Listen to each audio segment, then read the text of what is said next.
감사합니다. 오늘은 우리 축구로 만나네요. 자, 우리 조금 시간을 당겨서 앞쪽에서 말씀드릴 테니까 여러분 받으신 거 샬롬 축구의 출제, 실제 이거 보시면서 진행하겠습니다. 자, 우리가 지금 하려고 하는 축구가 한마디로 샬롬 축구예요. 같이 해보겠습니다. 샬롬 축구. 자, 고린도전서 10장 31절에 다 같이 읽겠습니다. 시작. 너희는 먹든지 마시든지 무엇을 하든지 다 하나님의 영광을 위해 하라. 아멘. 그렇게 하길 원하십니까? 여기에 축구도 포함되어 있어요. 축구도 하나님의 영광을 위해서요. 자, 샬롬이라는 말은 평화, 온전함, 균형, 조화를 뜻하는 성경의 용어예요.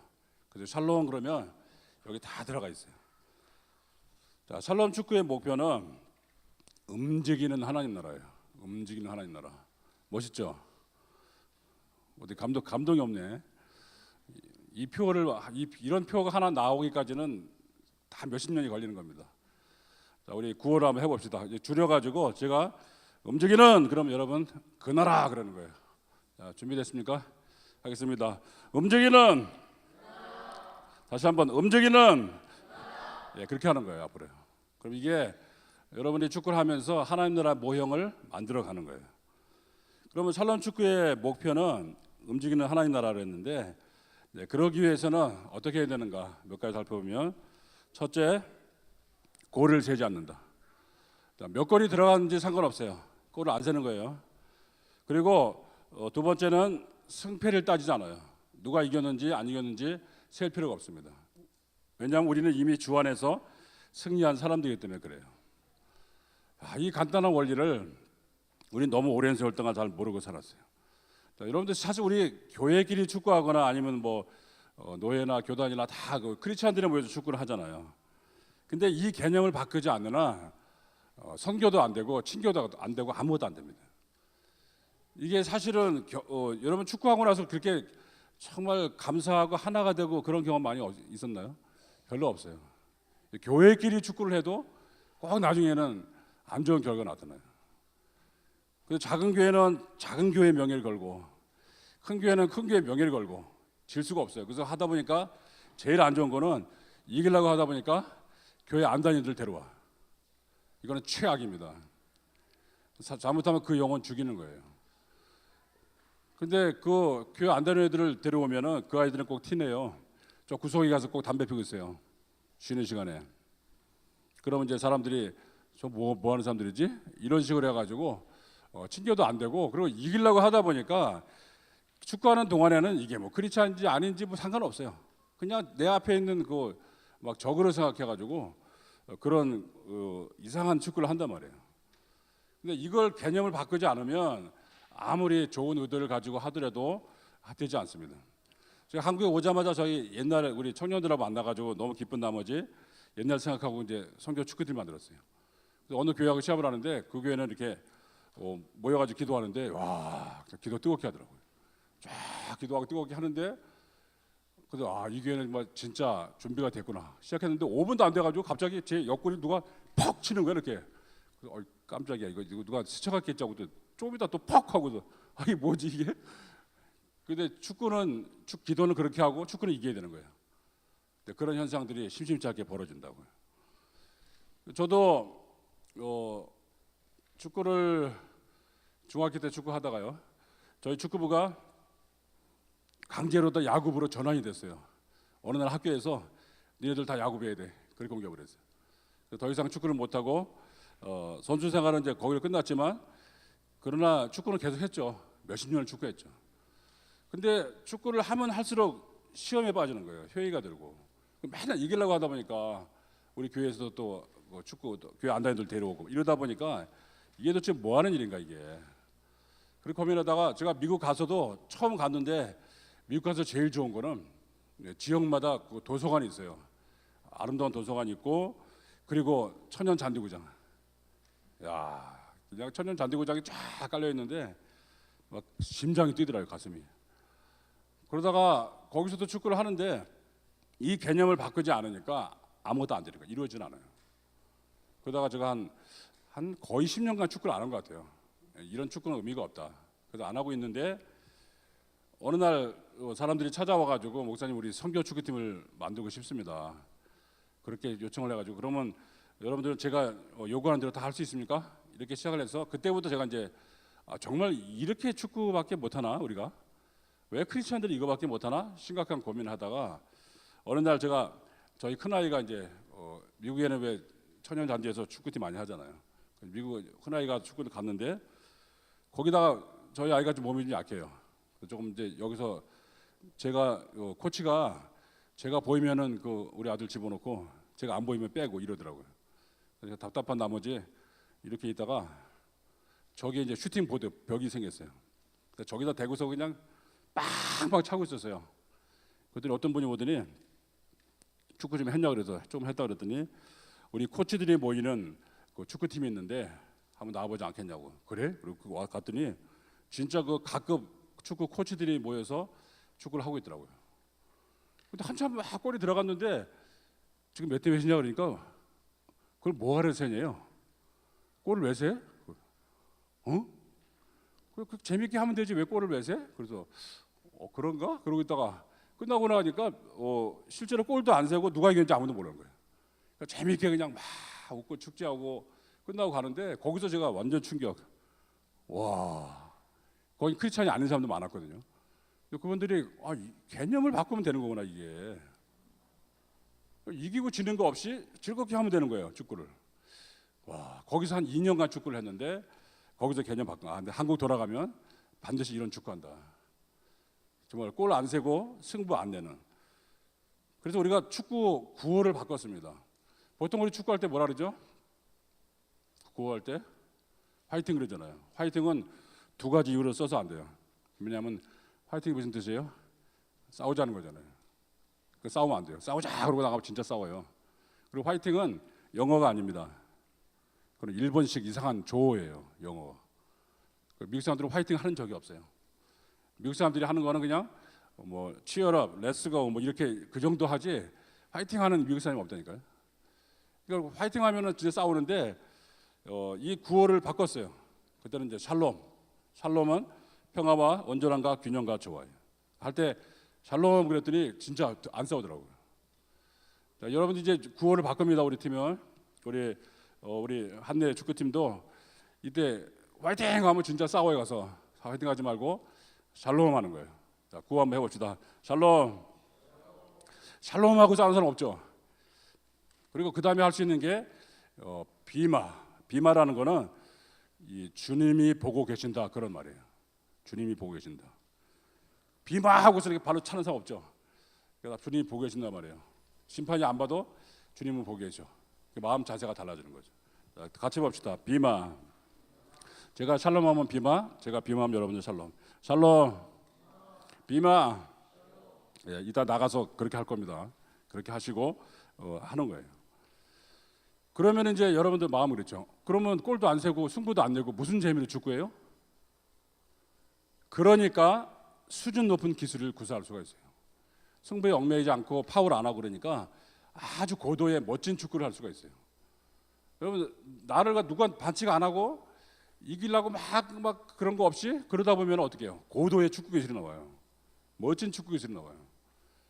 저희 미국에서 축구팀은 여자들이 3분의 1이었어요. 나오는 사람들이. 근데 재밌는 거는 남편하고 아내들이 같이 나오거든요. 근데 대부분 아내들이 훨씬 축구를 잘해요. 여자들도 뭐 진짜 뭐 헤딩도 뭐 북문 달라서 하고 뭐 하루도 없어요. 그러니까 초등학교 때도 축구했대요 여자들이. 축구하면서 거기서 사회의 어떤 그 인성도 기르고요. 여자들이 이렇게 군말이 없어요. 나는 여자니까 뭐 찡찡거리는 것도 없고 아무도 없고 깨끗하게 승부를 그렇게 막 열심히 하고 그런 식으로 해서 축구 2년 동안 하면서 제가 거기서 정말 이렇게 해서 기술이 나오는구나 그렇게 하고요. 또 하나는 축구를 통하여 하나님 나라의 문화를 발표하는 거예요. 그러니까 축구는 발표예요. 골은 안 세고 승부는 안 내지만 내가 우리가 연습한 게 이렇고 개인기가 이렇고 부분 전술이 이렇고 팀 전술이 이래. 서로 발표하는 거예요. 그러면은 멋진 골이 들어가면은 상대 팀이라 할지라도 박수 쳐줘요. 와 멋지네. 와 최고야. 이런 분위기가 된단 말이에요. 근데 승패가 있으면 어떻게 돼요? 상대방 골 넣으면은 막 우리 편 막 뭐라 그러지? 너 왜 안 막았어? 그러고 막 욕하고 싸우고 막 이런단 말이에요. 이게 얼마나 개념이 중요한 걸 알 수가 있어요. 자, 요게 바로 살롬 축구의 실제예요. 이거를 몸에 배게 만드는 거예요. 몸에 배게 만들어서 이렇게 축구하면 싸울 일 없죠. 그리고 승패를 갈 일이 없으니까 그렇게 막 사람을 해칠 일이 없어요. 끝나가면 너무 기분이 좋아요. 박수 쳐주고 악수하고 인사하고 이렇게 끝난단 말이에요. 자, 한 페이지 넘겨서 축구에도 신학이 있습니다. 축구는 아무렇게나 하는 게 아니고요. 이 축구에 깊은 뜻이 있어요. 가나안 정복 전쟁을 마치고 이스라엘 백성들은 제비 뽑기를 통하여 하나님이 주신 땅을 분배받았다. 이스라엘의 사명은 이 땅에서 바알의 문화를 몰아내고 하나님 나라의 문화를 심는 것이다. 축구에서 내가 맡은 땅은 한 명당 98평입니다. 하나님께서 나에게 분배하신 땅이라고 생각한다. 그 땅을 열고 닫고 넓히고 좁히면서 그 땅을 잘 관리하고 하나님 나라 문화를 심어야 한다. 그것이 우리가 힘들게 축구하는 목적이다. 축구 쉽지 않아요. 굉장히 힘든 운동입니다. 심지어 축구 2시간 열심히 뛰고 나면은 몸무게가 3, 4kg까지 빠진 사람이 있어요. 그 정도로 격렬한 운동입니다. 이렇게 힘들게 했는데 아무 의미도 없어. 그리고 막 승패해가지고 막 이긴 사람 야 그러고 진 사람 막 기분 나빠가지고 이런 거는 아무 의미가 없잖아요. 이렇게 하나님이 나에게 맡겨진 땅이다 생각해야 돼요. 이 축구장이요. 우리 아까 이제 축구장 올라가면 원래 그 큰 국제 규격에는 한 사람당 98평이 해당돼요. 내가 맡은 영역이 98평이면 얼마나 되죠? 이 정도 꽤 되죠. 98평을 맡아야 돼요. 이 영역에서 내가 수비를 하고 공격을 하고 자기가 책임을 져야 되는 거예요. 내가 게을러 가지고 귀찮아, 진짜 힘들어 안 해. 내가 98평을 책임 안 지면 어떻게 돼요? 내 옆에 있는 친구가 200평을 책임져야 돼. 얼마나 힘들게 해도 안 되잖아요. 그러니까 내가 맡은 98평만큼은 내가 열심으로 감당한다. 그런 마음으로 해야 되는 것입니다. 그 밑에 지도 나와 있잖아요. 이스라엘 12지파가 하나님께서 모든 조건을 계산해서 제비뽑기 하셔가지고 땅을 다 줬잖아요. 축구는 11명이지만 비슷하게 개념을 생각하면 이런 식으로 할 수 있어요. 한 지파별로 존재하고 또 공동체로 존재해요. 내가 축구에 한 개인으로 축구를 하고 또 팀으로서 축구해요. 이런 개념을 하게 되는 거예요. 그 위에 사진은 뭐 하는 사진이죠? 무슨 축구? 미식 축구예요. 미식 축구의 개념은 땅을 정복하는 거예요.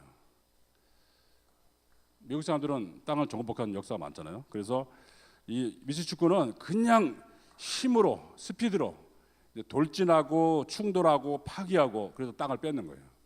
그래서 터치다운하고 막 저는 미국에서 한 20여 년 살았지만 미식 축구하고 친해보려고 괜히 노력 많이 했어요. 보기도 하고 책도 보고 막 했는데 결국에는 친해지지 않았어요. 이게 뭐가 재밌지? 미국 사람들은 그냥 막 열광을 하는데요. 근데 우리는 땅을 뺏어본 경험이 별로 없어서 그런지 실감이 안 나더라고요. 이거 도대체. 축구는 재밌는데 그래서 이거는 결국 제가 포기했고요. 지금 봐도 그래. 지금 봐도 이게 그냥 충돌하고 부딪히고 이게 재밌나? 그래서 우리 한국 선수들은 다른 거 다 잘하는데 미식축구 선수는 별로 없어요. 왜냐하면 체격이 안 돼요. 체격이 안 돼가지고 대학까지 잘하다가 프로팀 가면은 막 갈비뼈 부러지고 막 견뎌낼 수가 없어요. 하는데 이것은 엄청나 충돌입니다. 뒤에도 나오지만 미식축구 선수들이 은퇴하고서 후유증이 많아요. 막 뇌진탕, 뭐 장애가 오고 막 이래가지고 이거는 정말 아니다 싶어요. 이거 미식축구하고 우리 축구하고 비교하면 상당히 많은 차이가 있죠. 자, 그런 개념을 보고 우리 대신에 축구는 땅을 정복하는 게 아니고요. 땅을 열고 닫고 넓히고 좁히고 그런 개념을 합니다. 그 땅을 갖다가 사람들이 모였다 흩어졌다 하면은 진짜 멋있어요. 그리고 패스를 이 막 대지를 가른다 그러죠. 쫙 패스 나가면 정말 홍해 갈라지듯이 쫙 갈라지는 느낌이 들어요. 거기서 오는 그런 엄청난 일, 그게 바로 축구의 신학이에요. 이제는 여러분들 축구할 때 축구의 신학을 가지고 해야 돼요. 이제는 축구하면 재밌잖아요. 그게 아니고 축구는 너무 의미가 있어. 하나님이 주신 내 땅을 내가 열심으로 관리하고 급하면은 남의 땅까지도 해주고 막 이런 마음을 가져야 되는 거예요. 자, 그다음에요. 축구를 통해 얻는 유익에 대해서 보겠습니다. 자, 축구를 하면 얻는 유익이 있어야 되잖아요. 첫째는 하나님 나라의 모형을 체험할 수 있다. 아까 우리 뭐라 그랬죠? 움직이는 하나님 나라. 이것이 정말 움직이는 하나님 나라로 그런 체험을 하는 거예요. 나중에 보면 이 축구 포지션이 성령의 은사하고 아주 비슷해요. 공격적인 은사가 있고 이 미드필드적인 은사가 있고 수비적인 은사가 있어요. 성령 은사를 잘 조화시키면 정말 멋있게 나옵니다. 하나님 나라 모형을 체험할 수가 있어요.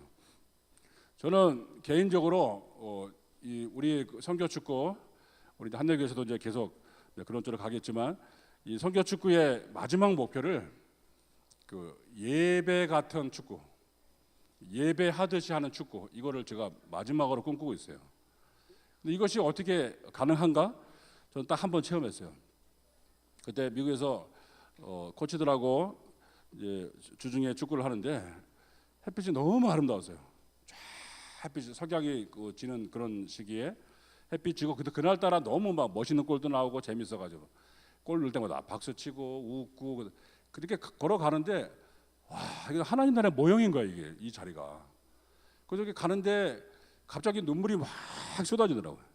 땀하고 눈물하고 범벅이 돼가지고 아, 이게 하나님 나라 모형이구나. 그리고 모이니까 세계 각국의 사람들이 다 모인 거예요. 여기 네덜란드, 독일, 유럽 애들 쫙 모이고 아시아, 인도 뭐. 그리고 저는 자동적으로 이제 한국 국가대표고요. 저 혼자밖에 없으니까.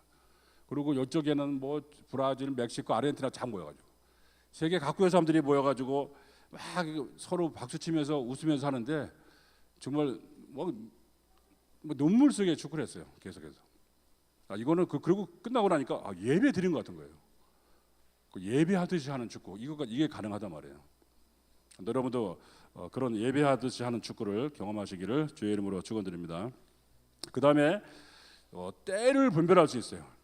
전도서 3장은 때에 대해서 나오죠. 날 때가 있고 죽을 때가 있고 또 심을 때가 있고 거둘 때가 있고 막 나오잖아요. 근데 이거를 이 전도서 3장의 말씀에 비춰보면 우리 축구하면서 이 때를 잘 분별할 수 있어요.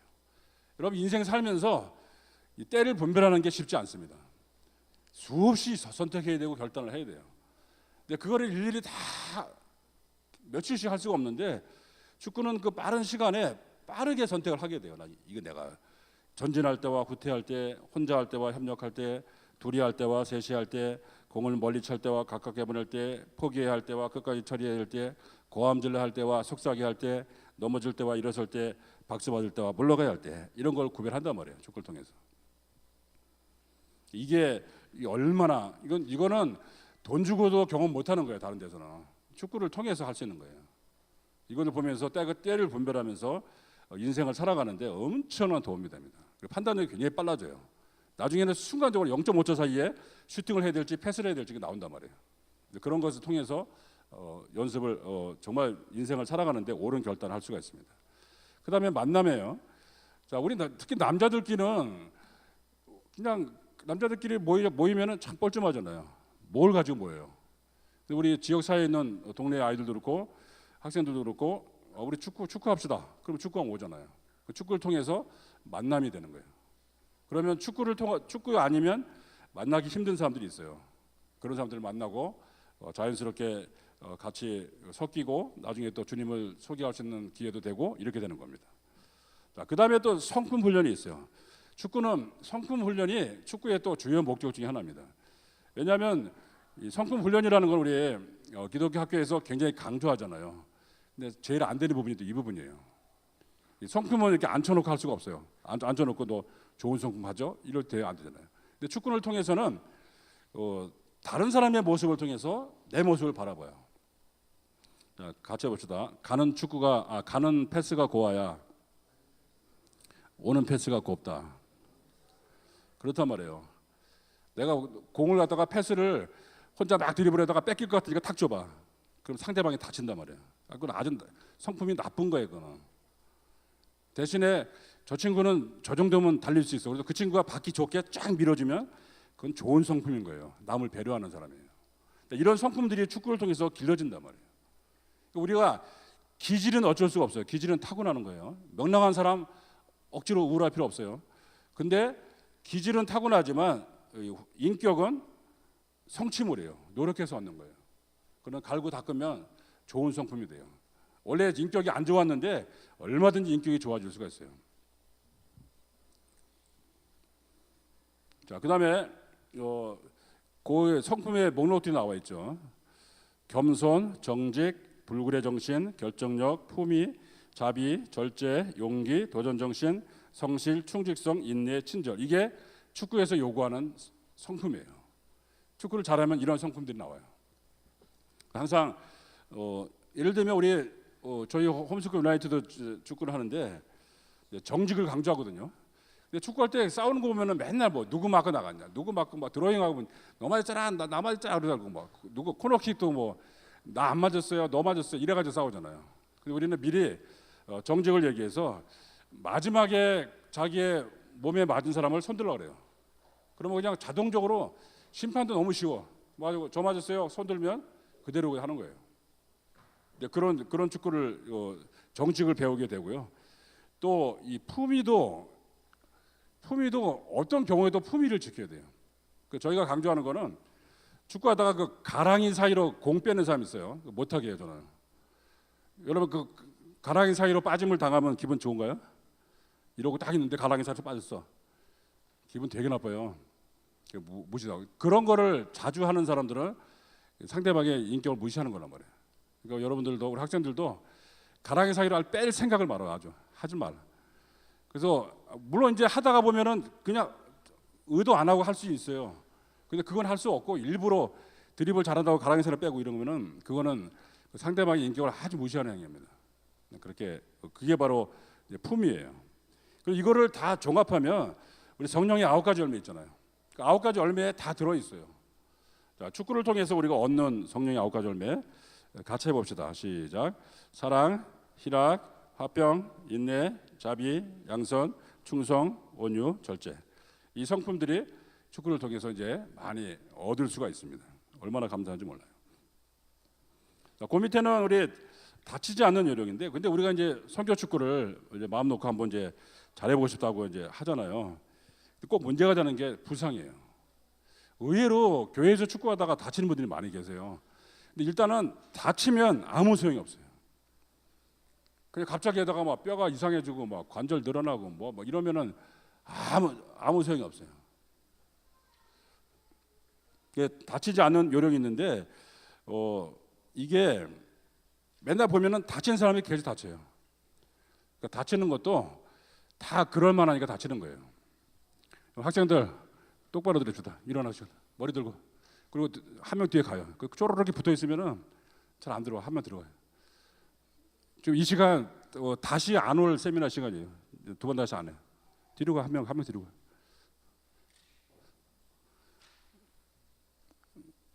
지금 여기서 졸만한 내용이 아닙니다. 여기서는.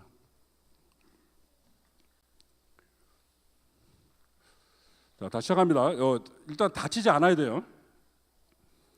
여러분 지금 20분 듣죠? 이거 나오기까지 40년 이상 걸렸어요. 40년 넘은 거를 20분 안에 들어줘야 돼요. 그래야 축구를 할 수 있어요. 자, 무리한 동작을 삼가고요. 그리고 불필요한 드리블을 하지 않아야 돼요. 이 사람 심리가 어른들이 왜 자동차 추월하면은 뒤에 차가 막 화내죠. 그래서 막 따라오고 막 보복하고 그런단 말이에요. 근데 드리블을 돌파당하면 그런 심정이 와요. 그 사람들이 드리블을 습관적으로 이렇게 막 재미서 막 하고 제끼고 그러면은 그 축구 선수의 마음속에 보복심이 생겨요. 보복심이 생겨가지고 잘못하면 보복한단 말이에요. 그리고 정당한 경우라도 될 수 있으면 신체 접촉을 피하는 게 좋습니다. 사람마다 신체 구조가 다르거든요. 체중도 다르고. 나는 정당하게 어깨를 밀었는데 상대방이 쿵 넘어졌어. 그러면 그거는 굉장히 원한을 품기 쉬워요. 될 수 있으면 접촉을 하지 말고 늘 머리를 들고 주변 상황을 파악하는 거예요. 내가 어디 있는지, 우리 편은 어디 있는지, 상대편은 어디 있는지 그걸 자꾸 봐야 된단 말이에요. 그걸 보면서 그렇게 해나가야 돼요. 그리고 상대방이 거칠게 나오면 몸을 안전한 쪽으로 일단 펴야 되고요. 넘어질 때는 몸을 움츠리고 유도의 낙법처럼 어깨를 잘 활용해야 돼요. 그리고 꼭 필요한 경우가 아니면 태클을 습관적으로 하지 말아야 됩니다. 특히 우리 초등학생들 보면은 태클이 멋있는지 기본기도 안 되는데 계속 태클해. 제가 1년 동안 하지 말라고 하는데 죽으라고 태클해요. 왜 하냐 그러니까 멋있잖아요. 안 멋있거든요. 태클하면 잘못하면 다쳐요. 여기 다치고 하는 사람도 다치고 또 당하는 사람도 다쳐요. 태클 안 하고도 얼마든지 축구 잘할 수 있어요. 그리고 경기 중 신차 이상이 생기면 잠시 확인하고 곧 의사 표시하고요. 습관적으로 발을 높이 들지 않아야 됩니다. 예를 들면 공을 탁 튀기면은 보통 발부터 이렇게 올라가거든요. 그게 아니고 발이 올라가는 게 아니라 몸으로 감싸면 돼요. 탁 튀기면 몸으로 먼저 감싸면 발을 안 차게 돼 있습니다. 잘못하면은 나는 발을 높이 들렸는데 이게 머리를 들이대면 머리 다치고 그런 경우가 있어요. 그런 거를 조심하시면 되고, 상대의 발이 들어오면 같이 부딪히지 말고요. 늘 하나님의 은혜를 간구해야 됩니다. 항상 우리가 기도하고 시작하고 항상 은혜 가운데 한 사람 다친 사람 없더라고요. 좋은 축구로 선교하자고 축구를 모였는데 다치고 그러면은 시험 들어요. 굉장히 안 좋습니다. 그러니까 이걸 항상 은혜를 간구를 해야 되고요. 그 옆에는 축구를 통해서 얻는 유익 중에 하나가 운동과 두뇌 발달이에요. 1번, 평소 적절한 운동을 하는 학생은 인지 능력과 집중력이 좋아져서 학업에 더 큰 발전을 가져온다. 운동은 뇌세포 사이에 새로운 연결고리를 만들어 지적 능력을 향상시킵니다. 보통 보면 그래요. 공부할 것도 많은데 무슨 축구를 해요? 그거는 정말 몰라서 하는 얘기입니다. 이 운동과 축구는 똑같이 갑니다. 원리가 똑같아요. 공부 잘하는 축구 잘하는 학생이 공부를 못할 리가 없어요. 그건 말이 안 돼요. 축구를 정말 잘하는데 공부를 못한다 그러면 그건 원인은 대부분 게으름 때문이에요. 너무 안 해서 그래요. 근데 축구를 정말 잘하는데 공부 못한다? 그럴 리가 없습니다. 왜냐하면 이거는 과학적으로도 증명이 된 거예요. 2007년에 미국 일리노이 대학의 달라 카스텔리 연구팀이 학생들의 운동 능력과 학업 능력의 관계를 실험을 했어요. 그 결과 유산소 능력이 좋은 학생들이 수학과 읽기 능력에 탁월한 것이 밝혀졌습니다. 운동을 하면 숫자나 단어를 기억하는 작동 기억이 워킹 메모리라고 그러는데 작동 기억이 훨씬 더 활발하게 작동이 됩니다. 훨씬 더 공부에 유리합니다.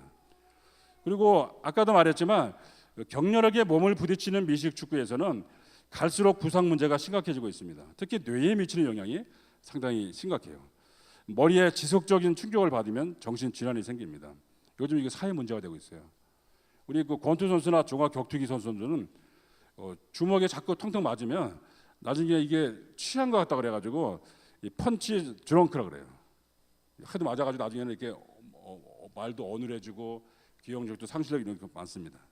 심해지면 뇌진탕이나 뇌질환에 걸릴 수가 있습니다. 그래서 축구나 미식축구나 하키나 럭비 등에서 일어나는 머리 부상은 주로 머리 앞부분에 충격을 받아요. 이 전두엽이라고 말하는 이 머리 앞부분은 우리 특히 10대 학생들에게 굉장히 중요한 기능을 해요. 이 기능이 다치면 상당히 이제 문제가 되겠죠. 적절한 운동은 해마의 성장을 촉진한다. 해마는 뇌 속의 기억 장치들을 연결하는 교환기 같은 역할을 합니다. 기억들을 연결해서 저장되도록 하는 것이다. 운동이 몸뿐 아니라 두뇌 발달에 좋다는 것은 이제 다 밝혀진 비밀이다. 이것이 운동을 통해서 오히려 촉진하기 때문에 운동을 적절하게 하기만 하면 훨씬 더 공부하는데 유리하기도 하고 잘할 수가 있습니다. 자, 미국에서는 운동부에 속한 학생들이 정상적으로 다 수업을 받고 틈을 내어 운동을 합니다. 그래서 하루에 2시간 이상 운동하기가 힘들어요, 사실은요. 근데 그것도 하느냐? 할 수 있어요. 그렇게 하다가 주말에 가서 경기도 하고 또 자기 공부하고 이러면서 그 시간에 집중하고 노력하면서 공부와 운동을 병행해요. 보통 우리 미국 고등학생들 보면 한 3시 반 그 정도 끝나거든요. 미친 듯이 막 해가지고 4시부터 수업하면은 그 사이에 숙제 막 하고 또 잠깐 먹고 막 운동장에 와서 딱 집합해 있어요. 그리고 그때부터 2시간 운동하고 집에 가는 거예요. 근데 왜 이런 사람들을 높이 평가하냐면요. 힘든 거 알잖아요. 공부도 하고 운동하는 게 쉽지 않거든요. 그거를 잘 해냈다 그런 사람은 이 사람이 리더다. 이 사람이 정말 우리 사회에 필요한 사람이다. 그래서 미국의 리더들 보면 운동 안 한 사람이 거의 없어요. 학창 시절에 뭘 했고 다 운동해서 그렇게 만드는 겁니다. 우리나라 학생들은 미국 가서도 운동은 안 하고 그냥 막 공부만 해가지고 정말 성적 좋은 사람들이 아이비를 가는 수가 있어요. 근데 미국 학교에서는 평가를 안 해줘요. 남들 다 운동하고 공부하고 그런 사이 운동하고 사회봉사하는 시간에 너는 공부만 했지 리더로서 약간 자질이 떨어지는 거예요. 그런 식으로 평가를 하게 됩니다. 사실 지금 우리는 한국이 많이 변화됐는데 아직도 하루 종일 운동하는 학생들이 있어요. 운동부 아이들이요. 상당히 불쌍하기도 하고 사실 신체적으로도 안 된답니다. 스포츠 의학 전공하신 분이 있을 수 없는 일이래요.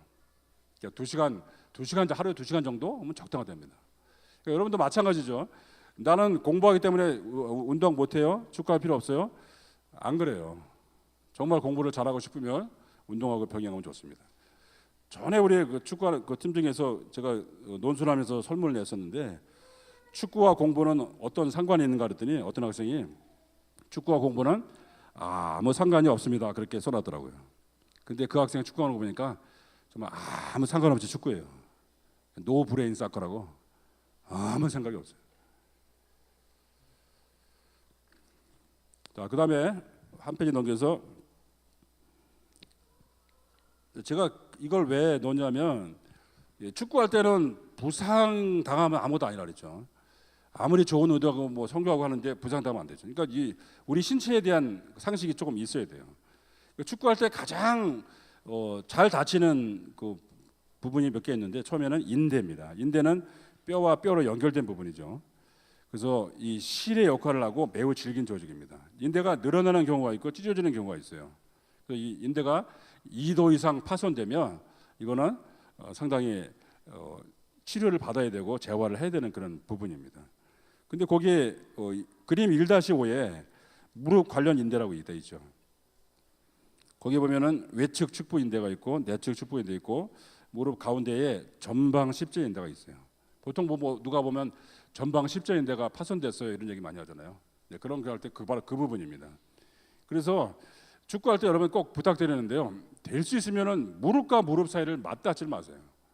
하다 보면은 그냥 재미삼아 무릎 꽝꽝 부딪힌 사람이 있는데 굉장히 미련한 행위입니다. 무릎을 달라 그러면 빼야 돼.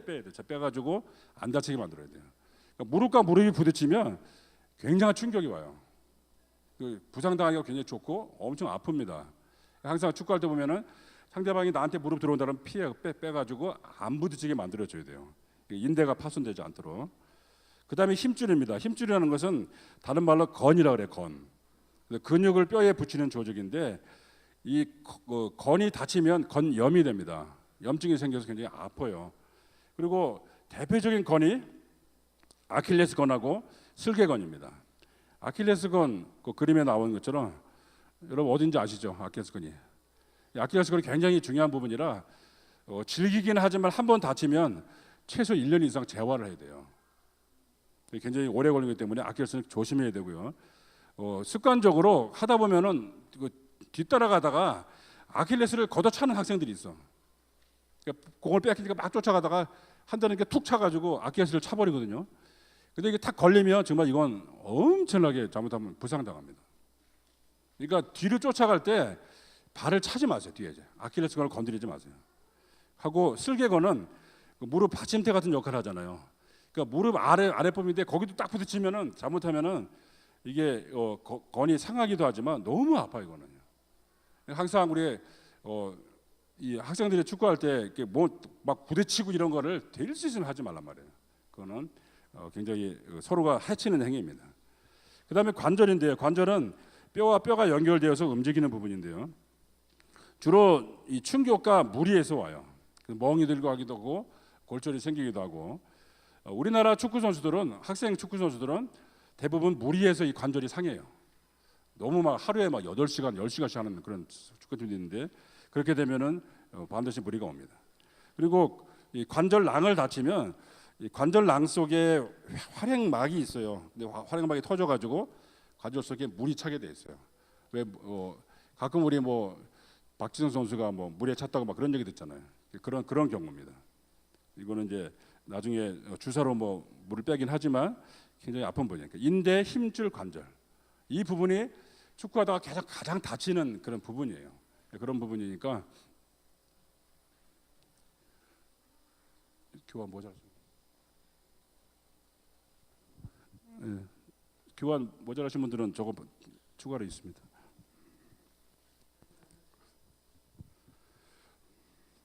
그렇게 해서 항상 우리 신체 구조를 잘 하시고 특히 취약한 부분이 아킬레스건, 슬개건, 이 십자인대 이런 걸 조심해가지고 항상 부딪히지 않도록 우리가 어차피 여기서요 축구를 직업으로 하실 분 계세요 혹시요? 학생 중에서 내가 축구로 돈 벌고 살겠다 없어요? 그런 사람 없으면 더 조심해야 돼요. 축구 선수들은 막 끊어져도 막 해야 되지만 우리는 그런 사람이 아니라면 그렇게 할 이유가 없잖아요. 항상 인대 힘줄 관절 이거 조심해가지고 서로 피해 입히지 않도록 그렇게 노력을 해주시면서 해 나가야 됩니다. 그 다음 페이지는요. 우리가 축구하면은 그냥 발로만 차는 것 같잖아요. 근데 그 발로만 차는 게 아니고 우리 몸에 온 근육과 다 연결돼 있어요. 공 한번 차는데. 근데 그림 보면 이렇게 돼 있단 말이에요. 그런 식으로. 이 많은 근육들이 동시에 움직이는 거예요. 이게 엄청난 전신 운동이죠.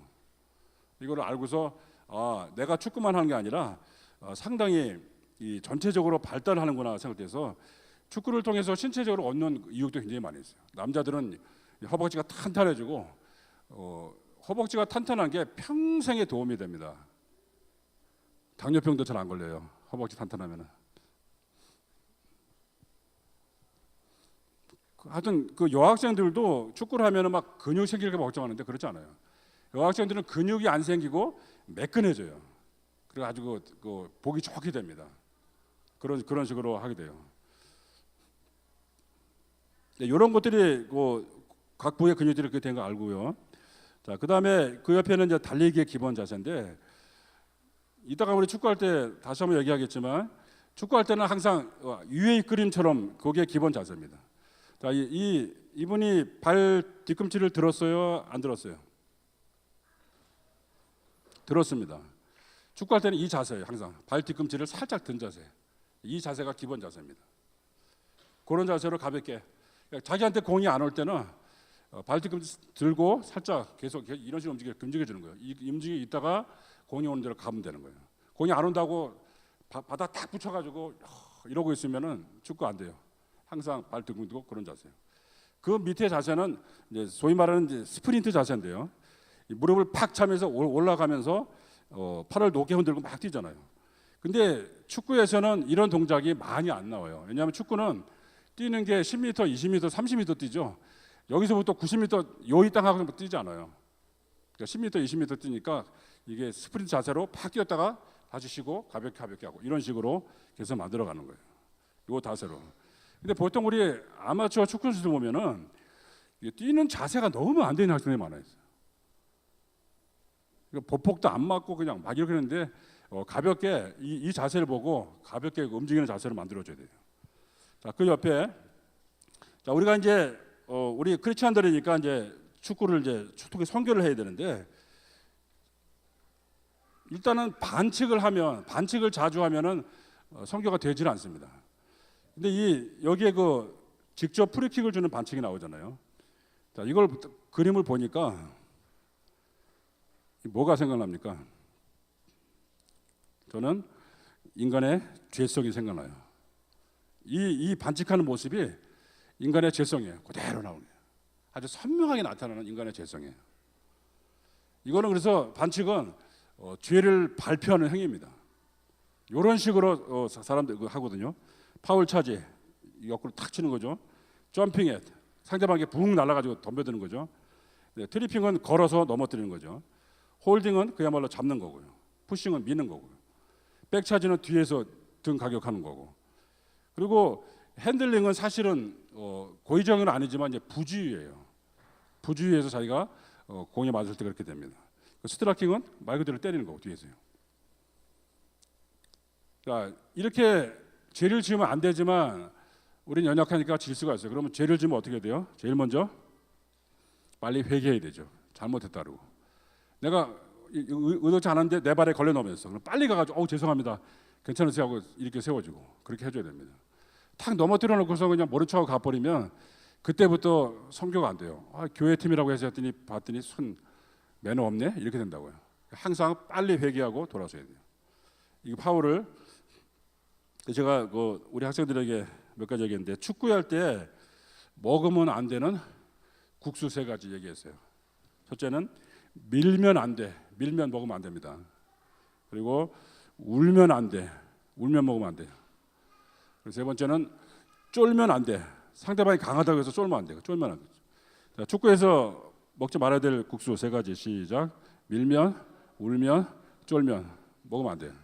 그렇게 하란 말이에요. 자, 그 다음에 넘깁니다. 그 다음에는 간접 프리킥을 주는 반칙인데 발을 높이 드는 거예요. 하이킥. 또 발을 태클을 양발로 해. 그리고 볼을 플레이할 수 있는 범위 밖에서 상대의 질러 방해, 이거 질러 방해래요. 업스트럭션이라고 돼 있는데 질러 방해예요. 이거는 바리새인적인 반칙이에요. 바리새인은 어떻게 해요? 자기도 천국에 못 가고 남도 못 가게 해. 이게 바리새인 반칙이에요. 그리고 볼을 갖고 있지 않은 골키퍼에 대한 숄더 차지가 있고요. 또 숄더 차지를 하고 있으나 볼이 플레이할 수 있는 범위 밖이므로 반칙이 지워집니다. 이럴 때는 간접 프리킥이에요. 간접 프리킥을 주는 반칙 중에 제일 논란이 되는 게 오프사이드인데요. 오프사이드 간단하게 정리드릴게요. 보통 업사이드 그러는데 업사이드가 아니고 오프사이드예요. 원래 정확한 용어가요. 오프사이드는 거기 잘 한번 보세요. 같이 읽겠습니다. 시작. 공격수가 상대팀 최종 수비수 2명보다 앞서 있는 상태에서 공격하는 반칙을 말한다. 여기서 최종 수비수 2명의 골키퍼도 포함된다. 그럼 왜 오프사이드라는 말이 나왔냐면요. 옛날에 그 룰이 정하기 전에는 이 인원에 제한이 없었어요. 한 팀은 50명인데 다른 팀은 250명이야. 그렇게 축구하는 경우가 많았어요. 그러니까 250명의 사람들이 중간에 힘들다고 물 마시러 나가다가 저기 안 들어와. 길거리에 있어. 어떤 사람은 다쳤는데 다쳤다 나가다가 안 들어오다가 적당한 시간에 쓱 들어와. 그러니까 오프사이드, 사이드로 나간 사람들은 다시 못 들어오는 거예요. 그게 오프사이드예요. 근데 그게 발전해서 지금은 상대 수비수 최종 수비수 2명보다 앞서 있어서 공격하면 안 돼요. 골키퍼 포함이니까 보통 보면은 마지막 최종 수비수, 태영이 나와봐요. 마지막 최종 수비수란 말이에요. 최종 수비수가 여기 있어. 여기 최종 수비수 여기 서 있고요. 제가 공격하는데 이렇게 곧 날아오는데 여기서 얘보다 앞서 있었어. 골키퍼 여기 있고. 그러니까 뭐라 그래요? 이게 오프사이드예요. 이 정도로. 그러면 내가 오프사이드 안 당하려면 가다가 안 되겠네. 다시 나오든지 잘 봐야 되죠. 그 수비 움직임을 같이 가야 돼요. 항상 수비수하고 동일 선상까지 가 있어야 돼. 계속 이렇게요. 됐습니다. 자, 오프사이드만 잘 알면 이게 축구에 어려운 규칙 없어요. 이것만 잘 아시면 최종 수비수 2명, 골키퍼 포함한다. 자, 그다음에 개인 전술. 축구에는 전술이 있어요. 축구는 같이 봅시다. 개인 전술, 부분 전술, 팀 전술. 이 세 가지 전술인데 축구는 전쟁은 아닙니다. 그러나 전쟁의 이미지가 있어요. 그래서 전술이 있어요. 아무렇게나 하는 게 아니고 전술을 따라서 하는 거란 말이에요. 그 중에 가장 기본이 개인 전술이에요. 개인 전술은 단순한 개인기가 아니고 기본기가 아니고 혼자서 하는 전술이에요. 축구는 11명을 기준으로 하지만 여기서 자기 혼자 해야 되는 뛰어난 개인 전술을 하는 사람이 있으면 팀에 굉장히 도움이 됩니다. 예를 들면 내가 딱 보니까 하프라인 지점인데 골키퍼가 나왔어. 60m 지점인데 여기서 그냥 딱 찼어요. 골키퍼 넘어가지고 골이 됐어요. 그러면 그걸로 해서 우리 팀이 이겼어. 그럼 이게 그 사람의 개인 전술이 뛰어난 거죠. 그런 걸 개인 전술이라고 그래요. 자, 개인 전술을 잘 시행하기 위해서 축구에 기초 기술이 있는데 크게 두 가지예요. 어렵게 생각할 거 없어요. 공을 보내는 기술과 공을 받는 기술만 있으면 돼요. 이 두 가지가 축구의 개인 전술입니다. 공을 보내는 기술은 패스를 하든지 킥을 하든지 헤딩을 하든지. 공을 정확하게 패스하는 능력은 볼 컨트롤 능력과 함께 축구 선수에게 가장 필요한 기술이고요. 뛰어난 패스 능력은 모든 전술의 기초가 됩니다. 정확하지 못한 패스는 같은 팀 선수를 소득 없이 많이 움직이게 해서 지치거나 다치게 만든다. 선수들은 멀리서 갈 생각 말고 보통 보면은 축구는 한 5m 정도, 10m 정도에서 패스가 많이 이루어져요. 거기서 가볍게 패스 연습을 자주 해야 능력이 좋아집니다. 재밌는 말 있죠. 5번에 패스를 안 해주면 동료들은 뭐가 된다? 마라톤 선수가 된다. 한없이 뛰는 거야. 한없이. 공을 안 오는데. 그러니까 축구 선수를 마라톤 선수로 만들지 말아요. 자, 공을 받는 기술은 주로 굴러오는 공을 잡는 거는 트래핑이라고 얘기를 하고요. 스타핑은 주로 이제 가슴이나 무릎 이렇게 높이로 날아올 때 잡는 게 스타핑이라고 얘기를 합니다. 그거를 잘 보시면 되고요. 그다음에 공을 다루는 기술을 컨트롤이라고 얘기하고요. 공을 드리블이란 공을 운반하는 기술이에요. 보통 보면 학생들이 드리블 왜 하니? 제끼려고요. 제끼려고 하는 게 아니라 운반하려고 하는 거예요. 운반해가지고 슛을 하든지 패스를 하든지 그렇게 하는 거예요. 자, 공을 빼앗는 기술도 있고요. 그다음에 공을 던지는 기술이 스로인이고요. 골을 넣는 기술이 슈팅입니다. 그러니까 이거를 계속 기본 강조해가지고 우리 손흥민 선수는 그 아버지가 직접 홈스쿨을 통해서 축구를 가르친 사람이에요. 중고등학교 때 혹사 안 시키려고 하다가 나중에 유소년 클럽에 있다가 나중에 18살이 되기 전까지 슈팅 훈련을 시키지도 않았대요. 몸 상할까 봐. 그래서 기본기를 계속, 그러니까 손흥민 연습하는 거니까 하루 종일 리프팅 해가지고 하루 종일 이러고 있어. 근데 그렇게 볼 감각을 익히지 않으면, 근데 기본기 좋잖아요, 손흥민. 요즘은 더 늘었어요. 딱 오면 딱 잡아가지고 하고 그러는데, 그리고 나서 18살에 근육이 어느 정도 완성된 다음에 하니까 슈팅도 굉장히 강해지고 빨라지는 거죠.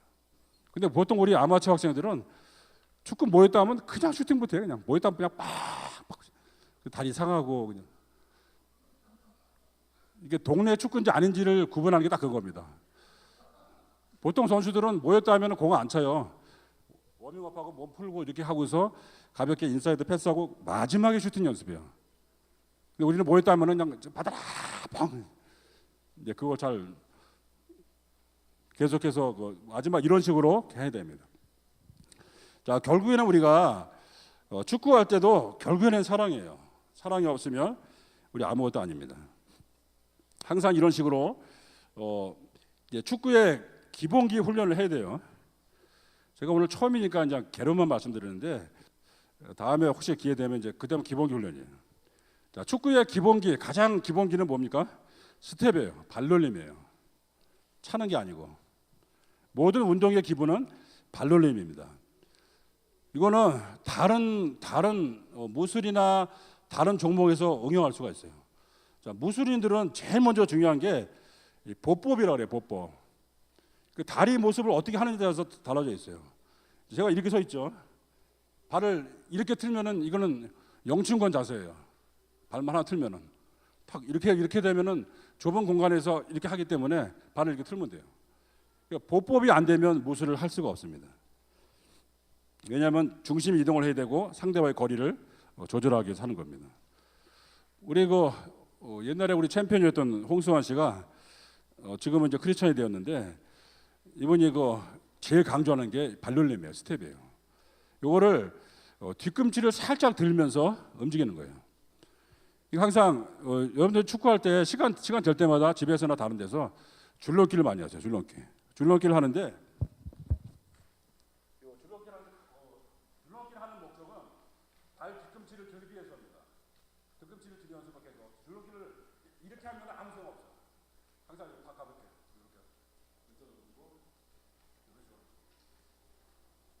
식으로 해가지고 하면은 이게 스텝을 이런 훈련을 많이 해주면 굉장히 도움이 많이 됩니다. 그리고 스텝은 전후 좌우로 가는 거예요. 항상 스텝을 쓰는 경기가 많은데 농구의 기본도 스텝이잖아요. 농구에도 항상 보면은 스텝을 그냥 뛰지 않아요. 앞에 보고 들어가고 이런 식으로. 그리고 핸드볼도 마찬가지예요. 핸드볼도 스텝을 하면 사이드입니다. 이거예요. 그러니까 축구할 때 보면은 이 스텝을 안 하는 사람이 있어요. 옆으로 보면은 이거예요. 이게 뭐 하는 거지? 거기 옆으로 오면은 옆으로 가고 이쪽으로 왼쪽으로 가고. 요거만 하지도 않는데 요게 잘 안 돼요. 항상 스텝을 하고 항상 축구 연습할 때 기본 자세로 계속 스텝을 하는 거 잊지 마세요. 꼭 하시고 되고, 축구의 기본 자세는 무릎을 살짝 구부리고 뒤꿈치를 약간 든 상태예요. 이게 기본 자세입니다. 이렇게 되면은 자세가 높다 그래요. 자세가 높은 선수는 축구를 못 해요. 이렇게 어떻게 축구를 해? 살짝 구부리고 계속 이런 식으로 다니고 그런 식으로 만들어 줍니다. 자, 무에서도 무기를 잘 다루기 위해서 보법을 쓰는데, 축구에서도 공을 잘 다루기 위해서 보법을 쓰게 됩니다. 항상 우리는 부분 전술할 때 이렇게 해서 이제 기본을 하잖아요. 그 일상생활 속에서도 우리 아마추어지만 내가 축구를 잘하고 싶다고 생각하다는 가만히 있지 말고 발 뒤꿈치를 뒤는 연습을 해요. 예를 들면 지하철이나 버스에서도 그냥 딱 붙어지기 있지 말고 살짝 들고 상태에서 이렇게 내려줬다 올렸다 이걸 할 수 있잖아요. 그럼 이거 아킬레스가 굉장히 강화돼요. 그 옆에 사람 뭐 하냐 그러겠지만 하도 계속 이렇게 할 수 있어요. 버스하고. 그리고 전에 어떤 유명한 선수 보니까 자기는 축구 연습을 이 거리를 지나갈 때도 그냥 안전하고 이런 식으로 가지고 좌우로 상점 이름을 외웠대요. 타타타타타타 이렇게 가지고. 근데 그게 왜 그러냐면 축구할 때 막 하다가 우리 편이 어딘지 상대편 어딘지 본다는 거예요. 이래 가지고. 그렇게 해서 연습해 가지고 세계적인 선수는 달라도 뭐가 꼭 달라요. 꼭 그런 식으로 습관적으로 걸을 때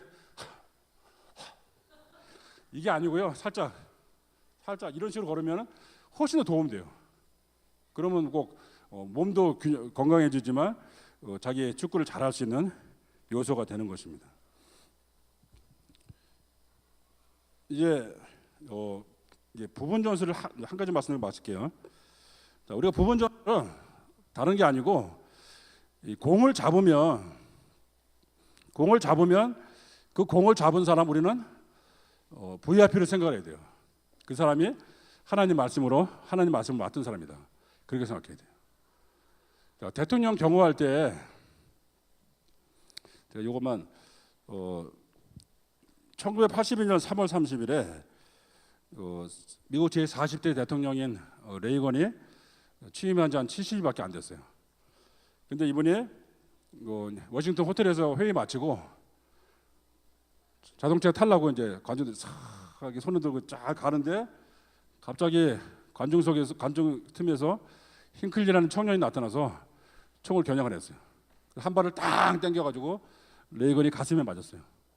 가슴에 맞는데 이때 옆에 있는 경호실장인 제리라는 사람이 레이건 대통령을 붕 덮치면서 리무진 차에다 밀어넣었어요. 자기가 등에 총 맞고 등에 팍 맞고 그 다음에 번갈아서 4명의 경호원이 5발의 총알을 번갈아 맞았어요. 대통령 대신에. 얘가 계속 발사하는데 경호원들이 막 이렇게 날아가지고.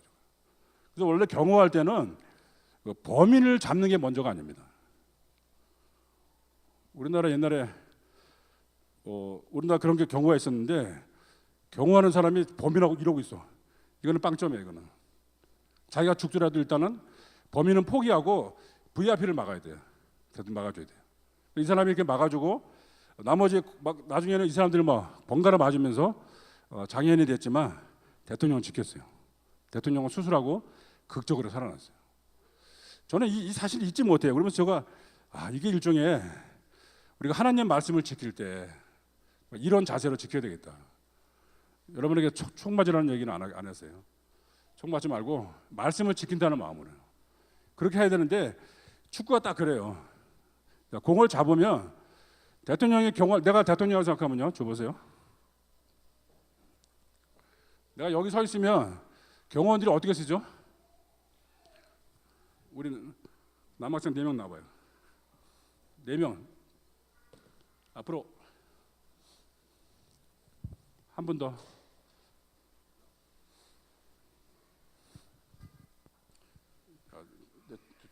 두 명은 뒤로 가시고요. 내가 대통령이야. 경호 한번 해보세요. 경호. 여기 서 있는데 경호를 한번 해보라고. 경호 자세로. 내가 여기 있는데 어떻게 경호해야 될 건지. 이거 너무 가까워. 가까우면 선녀들이 안전해. 내가 이렇게 막 악수하고 다니는데 경호는 떨어져 있어야 돼요. 떨어져 구석 쪽 가보세요. 건으로 더 저쪽으로 해요. 저쪽으로 해요.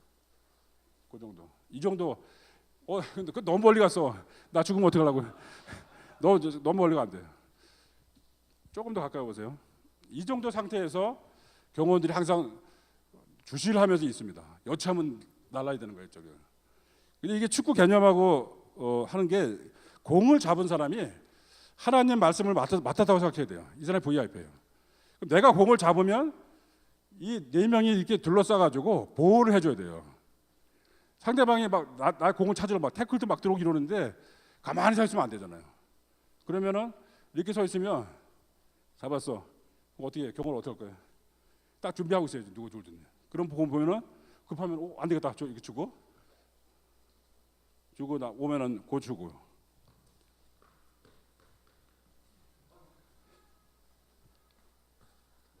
이런 식으로 보호를 해주는 거예요. 이게 패스예요.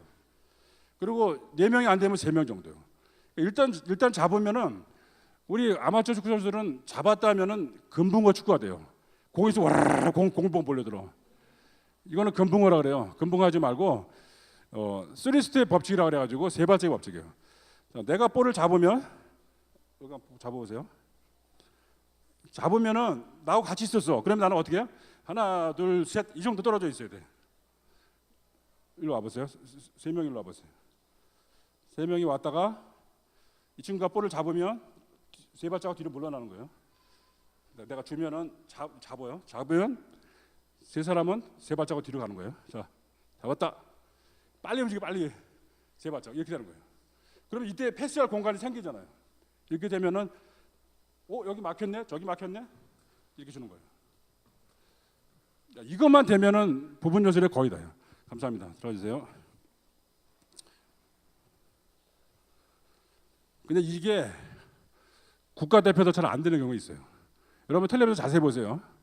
한 사람이 공 잡았는데 다 뒷짐지고 있으라고. 그 사람 혼자 막 해다가 막 까이고 막 이러다가 혼자 꽉 넘어져. 그런 축구가 너무 많아요. 이거는 사랑이 없어서 그래요. 그러니까 우리 한내 축구팀은 누가 잡았다면은 VIP다. 저 사람 내가 보호해야지. 그런 마음을 하는 거예요. 서로 사랑하는 팀이 강팀이에요. 돈 주고 아무리 유명한 선수는 모아봐요. 그 집 강팀 되나. 서로 사랑하지 않으면 강팀 안 돼요.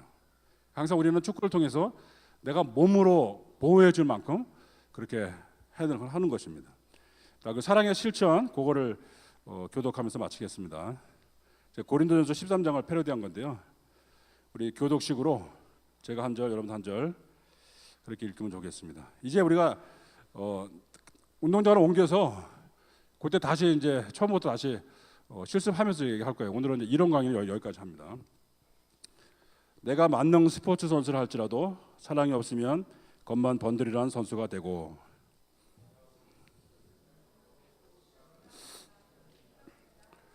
사랑이 없으면 나는 아무것도 아닙니다. 사랑이 없으면 나의 득점은 제로입니다.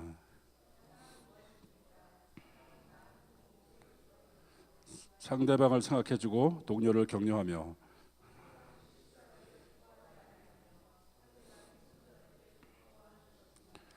믿음, 소망, 사랑 이 3가지는 삶의 기본기인데 아멘. 잠깐 기도하겠습니다. 하나님 감사합니다. 오늘 우리의